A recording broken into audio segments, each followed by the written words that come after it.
So our last scholar of the day is Mr. Vasu Murthy. After finishing his master's in social work from Bangalore University, he got his MBA in industrial management. He went on to do bachelor in law from BMS Law College, and then he came to the US, got his master's in human services from Brandeis University, and MA and master's in school supervision and administration at Queen College, and he's currently the president and chief executive officer of Tri-State Counseling and Meditation, and he was formerly the president of Kannada Kuta, which is the organization of people from the state of Karnataka. So I can call him my homie because my parents are from the same state. And the next, after Mr. Vasu finishes, we will have students of Nilima Raju.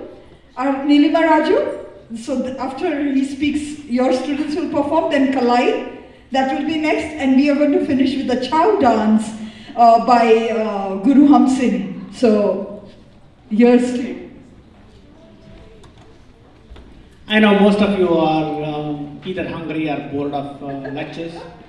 I understand. Okay, looking at my long study, I think you think that in my life I did is to go to the school and colleges. But I'm also a practitioner. So I will just begin with where the thing was left off. So in India or wherever in the world, when you are in the morning feeling little cold, you rub the hand in the winter.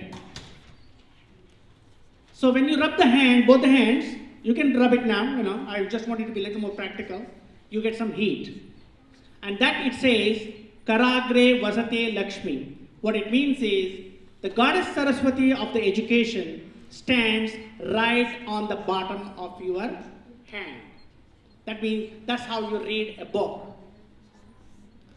Kara Madhye Saraswati. Suppose you want to study further, then the goddess Saraswati comes in. Karamule Sthite Gauri Prabhate Karadarshanam. That means I look at my hands to make sure that I do this work and my studies. Let's go back to what is our Amarakosha. I don't know how many of you have heard about it. Maybe not too many. It's okay. All right?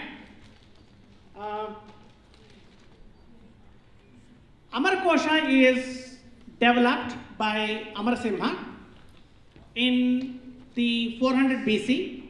He was one of the biggest scholar of Chandragupta Maurya. Sanskrit is the base language. And what we do here is basically to compare the Sanskrit and English so that we all understand a little bit about the basis of our language. The golden age of Sanskrit was somewhere between 380 to 780. Many famous poets use Sanskrit as the principal medium. Always remember that Sanskrit, being a medium of instruction, is only a method to communicate the feelings. It can be in any language, it can be in any composition. From the Kavi Bana to Kalidasa, Panini to Amarsimha, Bharavi, Magha, they all excelled in the language. Amarkosha is also known as the source. Most of you would have heard the word source, right? The Saurus, excuse my pronunciation, it is still Indian. The S-A-U-R-U-S, Saurus, which means it's a compendium of the various principles of the language.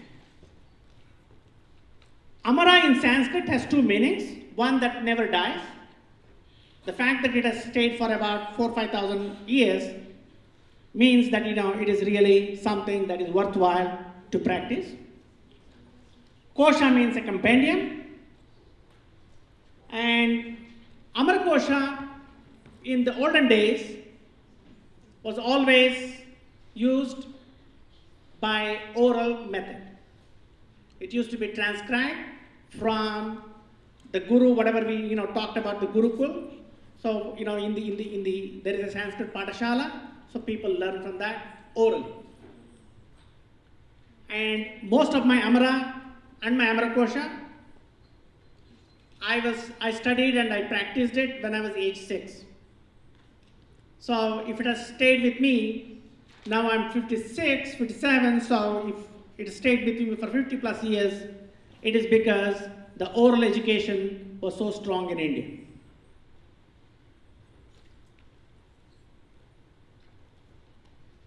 Amara Kosha has 3 parts.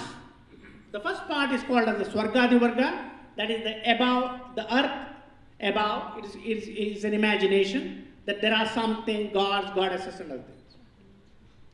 Then the Bhuvadi Swarga, which is confined to the human beings, the plants and the animals.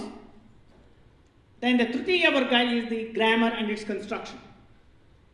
Even though Amarsimha comprised a lot of sutras, most of the Sanskrit sutras are known with Panini and Yagnavalkya.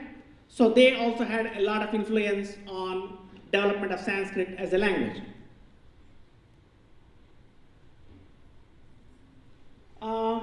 I just want to highlight a couple of things in each of the Vargas.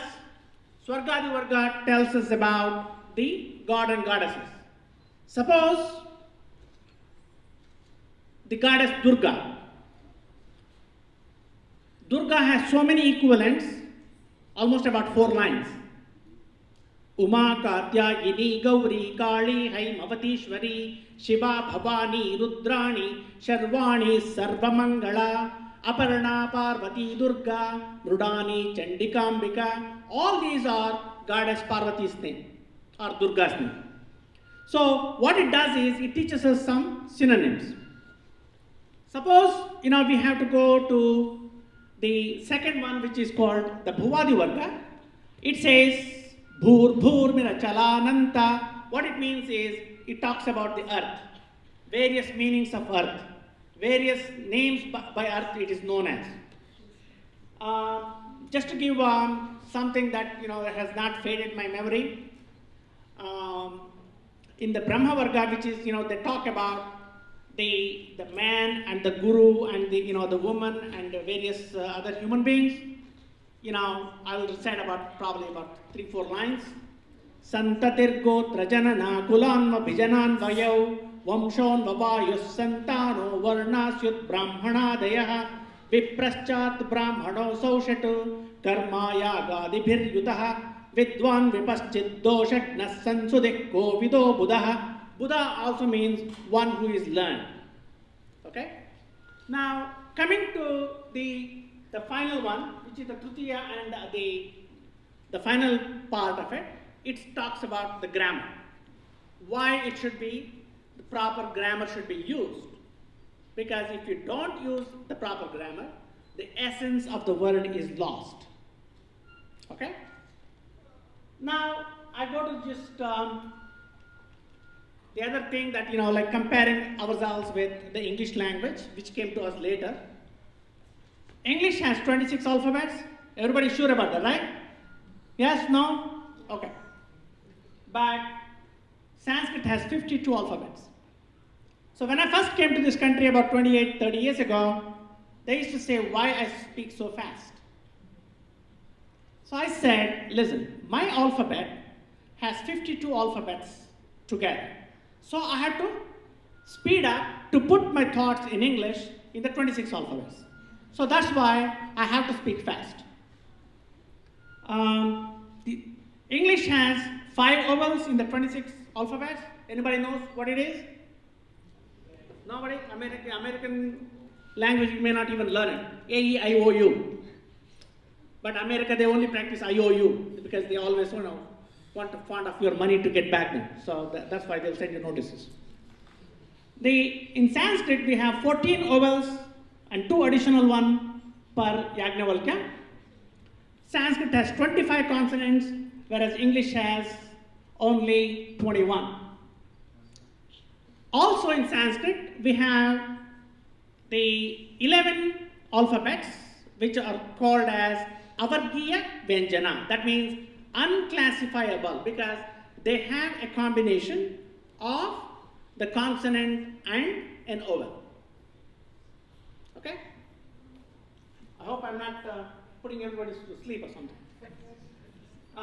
The description of Sanskrit is that from A, A, E, E, whatever we learn it, to the Kaka, Kiki, to all the things, we have various words specifically to describe it. The Avargiya Vyanjanas also give us a depth in our description. So the depth in the description will make us that in Sanskrit we can define the same word in different methods or use of words. Now, why do we need to study Sanskrit? Because Sanskrit has a lot of influence on the Hindu culture, dance and music. It helps us to pronounce the words well and understand the etymological meaning. And how many of you know, probably most people know, that when you speak Spanish, you can understand a little bit of Latin as well, or the other way. Okay? So when you study Latin, you may understand some of the Spanish words also. Sanskrit is such a language where if you know Sanskrit, you can understand probably about 15 plus Indian languages, either in the word or the description.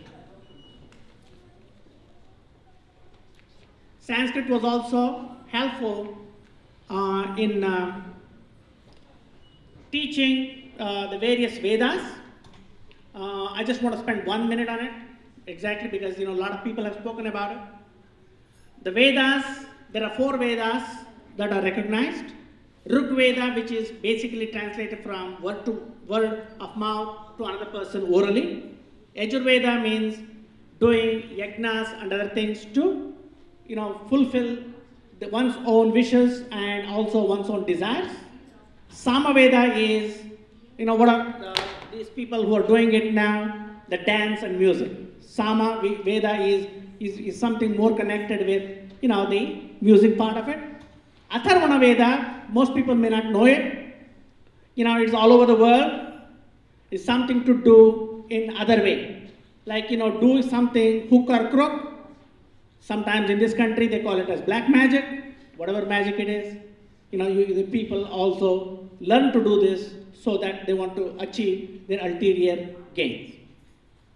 I just want to end my talk here because there are a lot of other things to be done here. So if anybody has some questions or something, you can always send an email to me or learn more about it. Okay? My name is much easier, kannadavasu@gmail.com. Kannada is my language, Vasu is my first name. Kannada Vasu, Kannada, Vasu@gmail.com. And I owe this speech to my mother, who was not much educated. In the Indian standard, she was only 4th grade, but she was an astounding authority on language and my math. So I want to, pray for her, and I also want to send my pranams to her wherever she is in the heavenly world. Okay? Thank you so much. And Thank you very much, Vasuji. After that lovely speech, we are going to have some eye candy, which is the dance. So we will begin with Guru Nilima Raju's teachers. Nilimaji, would you like to explain what the dance is? No? Okay, the dancer can say it. So we'll have, thank you very much, Vasuji. And if you have any questions, we are going to have dinner after the dance, so you can go and, talk to him about it. Thank you very much, and we'll leave the stage for the dancers. Veena, can they roll up the screen? Yes. You don't need the screen. Can you take it up?